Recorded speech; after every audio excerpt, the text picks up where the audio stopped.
Satnam folks, Christian Burkott here. So just doing a little video because I have a retreat coming up this May 2019, the 17th, 18th and 19th of May.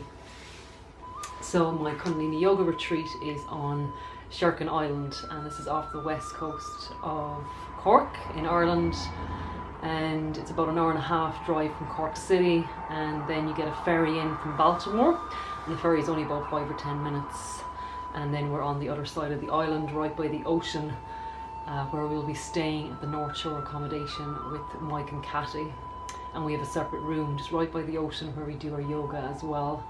So these weekends that I facilitate really are an opportunity to go really deep with our practice and to really go really deep into that healing space.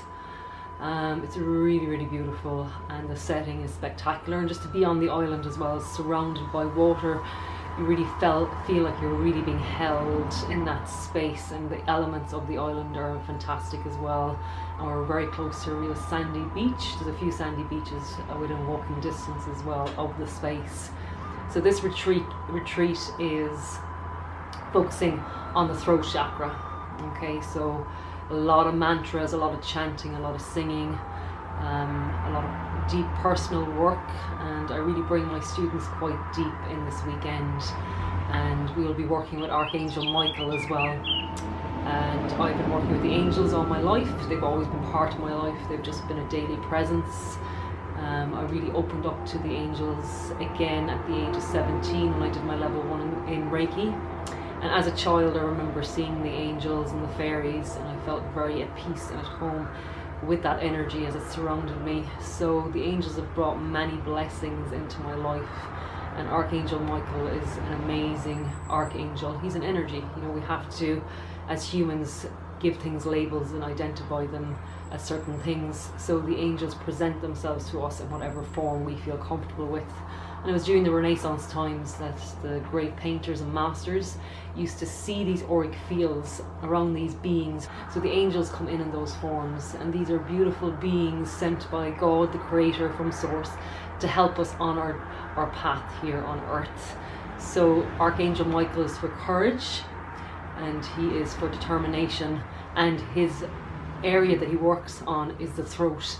So we're really going to embody him as well, and we use the practices that I've studied and embodied for the last 20 years, whether it's elements of my healing practice, whatever I'm guided by spirit to use with my shamanic training, whether it's journeying, whether it's walks, meditative walks in nature, all the other healing modalities in relation to the self-worth that I trained in San Francisco as well in 2013. There's elements of this that seep into the work over the weekend, and I work really intuitively, and it's no mistake whoever turns up for the weekend. And it's a beautiful weekend, very healing, and I know a lot of my clients have expressed what they got out from the weekend. So if you feel the call to come to this weekend, get in touch, because there are 2 spaces left. Yogi Bhajan talked about this time, this move into the Aquarian age, which we moved into in 2012, and he coined a term called space fever. He said technology will advance at a great speed, greater than we as humans have caught up to. If you think about it, the first text was sent in 1994, so that's 25 years, and a lot has changed. And I work with a lot of clients coming to me for healing sessions, and a lot of young people have been guided to me. And a lot of them have voiced that I wish that I grew up in your era. We were the last generation before phones. And these young people voiced that they wish they didn't have phones. And a lot of these young people that I work with are presenting with a lot of anxiety, because you can imagine how instantaneous social media is, as we all know, and from the media, and what happens to people who tweet. Maybe they tweet something very not appropriate, and then they land on the other side of the world after tweeting before they get on the plane, and then they've lost their job because their tweet was racist. So, you know, being very mindful how we use technology, and these weekends as well are we try and stay away from our phones as best as we can, just to have a breather and a break from technology. And I know myself, running my own business, that social media is a big part of that. But I really try and be authentic, and there are times, of course, that people always show their greatest forefront. They put their best foot forward, and they show the most amazing things that are going on in their lives, and I'm doing this and I'm doing that. You know, to be honest, there are days where we all struggle, where we get out of bed and we're feeling a bit rough, and we don't put those things on Instagram, we don't really share those things on Facebook. And statistically it's proven that people who are not on Facebook are actually statistically happier. So be very aware of what you perceive other people's lives. Don't be fooled by it, because people are here on this earthly path for a reason, to learn lessons. We are all here incarnate to learn our lessons. Even the great teachers are here to learn lessons as well.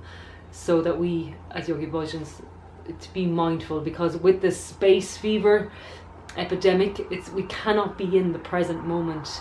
So we fill that void by being on Instagram, on Facebook, following threads, onto YouTube, looking at videos, and then we realise we've wasted about an hour going from one video to one thread to another. And then we could have done a nice meditation. We could have sat and be with ourselves and reflect and maybe do a bit of writing. But that's what space fever is. What it represents is that we have this uncomfortable feeling of being in the present moment. So we have many distractions to pull us out of this present moment.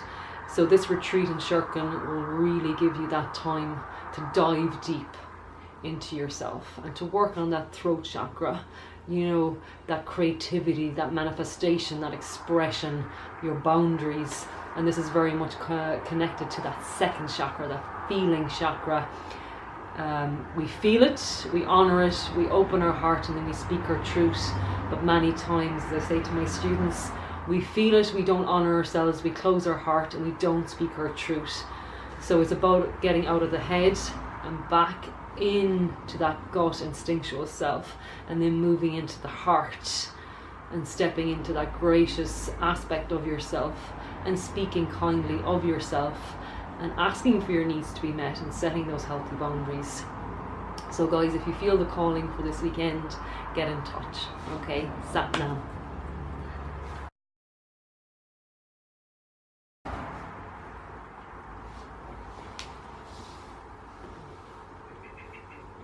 Sat Nam, folks. Krishna Prakash here.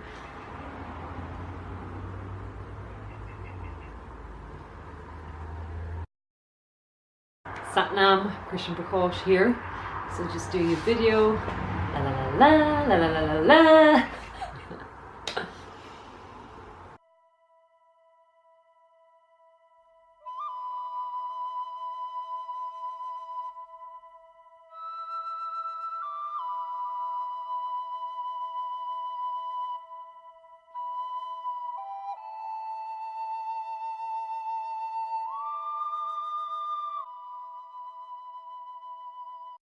Next thing's he turns his nose up.